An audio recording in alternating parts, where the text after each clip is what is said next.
Well, it seems we meet each other once again in this dreaded situation. But this time, I will tell you the story of how I got into this mess. A story that begins over 700 years in the making. The year was of 1296, and the Battle of Dunbar was in Sioux, between the King of England, Edward I, and the King of Scotland, John Beaulieu. For his refusal to support English military action in France, King Edward I had to punish the Scots for their betrayal. But thankfully, this conflict only lasted until April to July of that year, and in July, I was born upon this world. And thankfully, I was not involved or anything during the peace times. It was said my birth had inspired peace upon the land, for my name was, ironically, well, the gift from God, as my name, Bismarck, is what it meant. But my father insisted that the true meaning of my name was sent by God to help the people. And that meaning of my name would stick with me for as long as I lived in this grandeur time period of which I was born into. But unfortunately, I was not destined to live very long in this time period. For you see, I was to live and die by the blade. My life as a knight was going to be shorter than I thought it was going to ever be. I thought I would at least grow old, have at least a wife and children to tell stories of my life. But destiny had other things to say about that.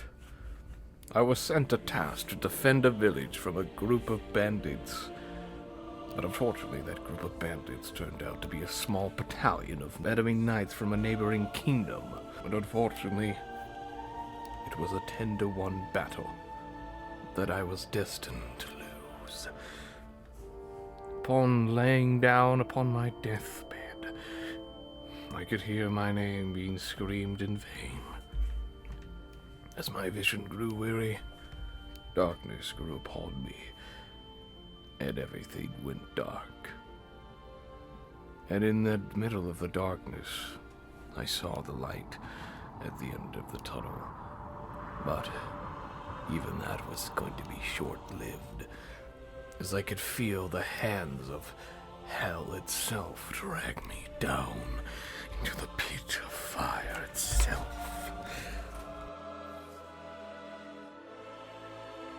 I don't know how long I was stuck in hell, for I had lost track of time itself. But I do remember the fateful day when Lucifer summoned me to his throne room. It gave me an offer I literally couldn't refuse, even if there was another option. He gave me the choice to have the freedom to go to heaven, or the chance to go back to the world of the living, back to the time of which I had died in. I, of course, chose the fullest decision, and chose to go back to the world of the living. This choice would change my fate for the rest of my life.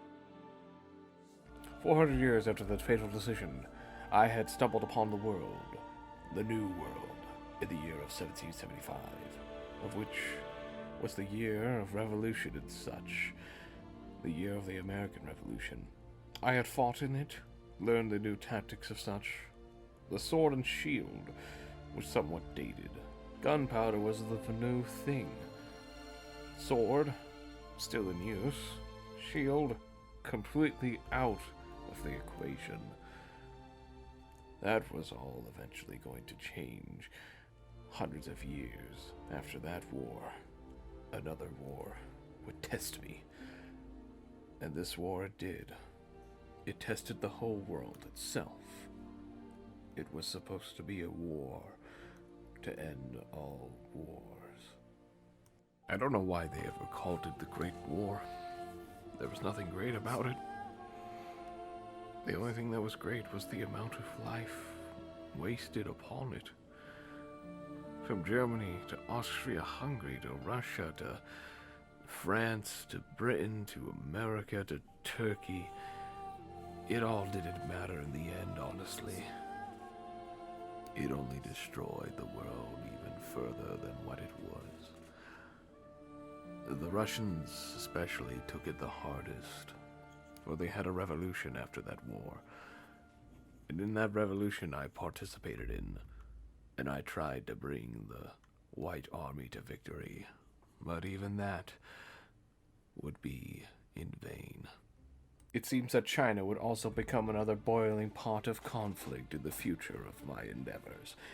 Eventually, this boiling pot would erupt into the Second Sino-Japanese War, a war of which I would see atrocities upon humanity that were so gruesome I thought I was back in hell itself. Japan would show no mercy to China, and I was not having any of it. Even the American Expeditionary Air Forces that they sent, aka the Flying Tigers, weren't having any of it. With our combined efforts, we had helped China survive at least a little bit longer than what it was going to originally do. And even after that conflict, there was another war that would forever change me again. It seems that Europe was under fire again, but this time, the days of trench warfare were completely over. Germany would actually be able to push through France this time through blitzkrieg tactics through the Maginot Line, of which they thought was going to be impenetrable. They thought wrong. France fell within a goddamn month. It holds shocked the nation itself. And I never thought they would recover until they saw my face. A glimmer of hope had been brought back into them. Their spirit was far from back to normal. I had to bring them back to at least a point where they would fight back against this Nazi regime.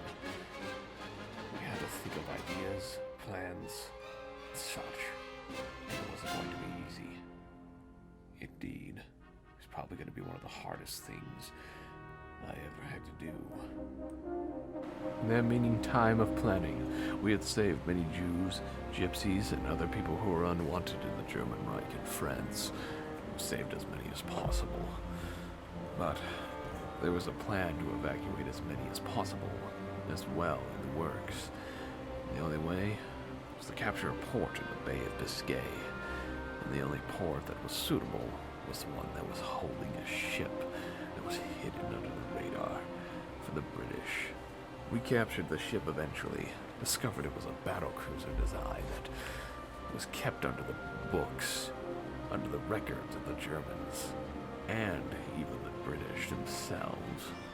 We eventually commandeered the ship, and we set course with as many people as possible on a one-way ticket to the British, meeting halfway in the Bay of Biscay and somewhat of the English Channel.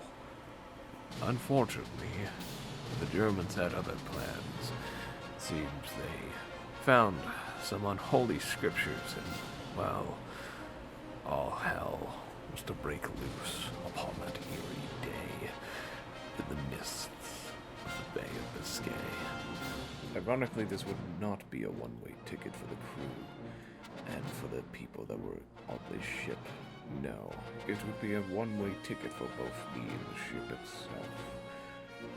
As I ordered all hands off deck, abandoned ship, they all looked at me in shock and said, "What the hell are you doing?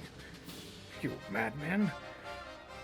No, I'm a man who's got no other options. I saw that the British vessels had eventually made it to us, but they said there was no way around this damned monster. This gargantuous squid, creature of the night.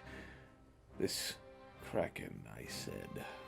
I've heard of many tales of it, but I guess I knew eventually I would probably met one. Seems the Germans have been dabbling around with too much dark magic. But if I let this thing loose, they would have control of the damn ocean itself. And so, I laid a one-way ticket, a one-way course into the heat of battle with this ship and me and that green bastard of a monster before me. I die here and now in a blaze of glory. But at least they would see another day. At least they would be able to tell the tale of my great sacrifice. How fitting for at least an admiral to go down with the ship that he promised to keep people alive on. And so the explosive charges were set, and I set the course to the ship to impale that son of a bitch with the bow itself. And as soon as the cannons were at close range fire, I'd set the igniter off.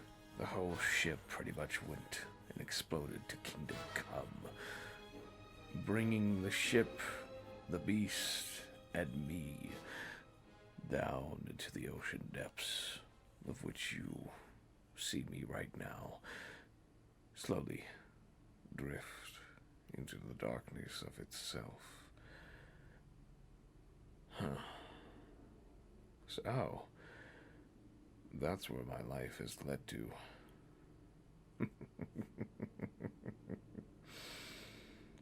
Oh, what a great life, I guess, for a foolish man as me.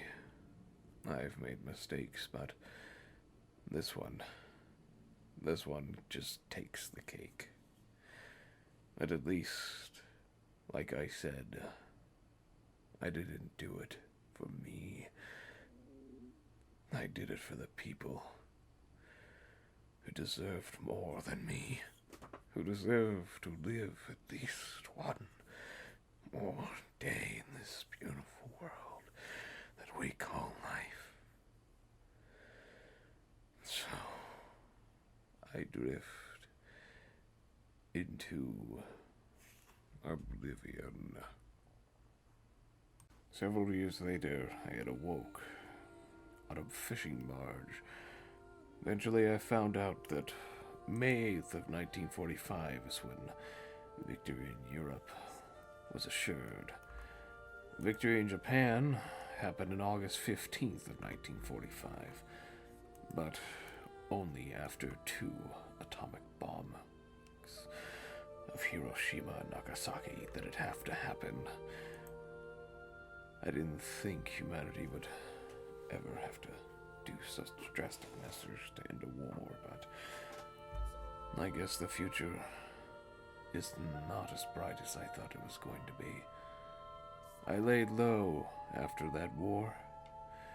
I only appeared ever again during the Independence War of Israel and the 6-Day War of the same country. And that was it.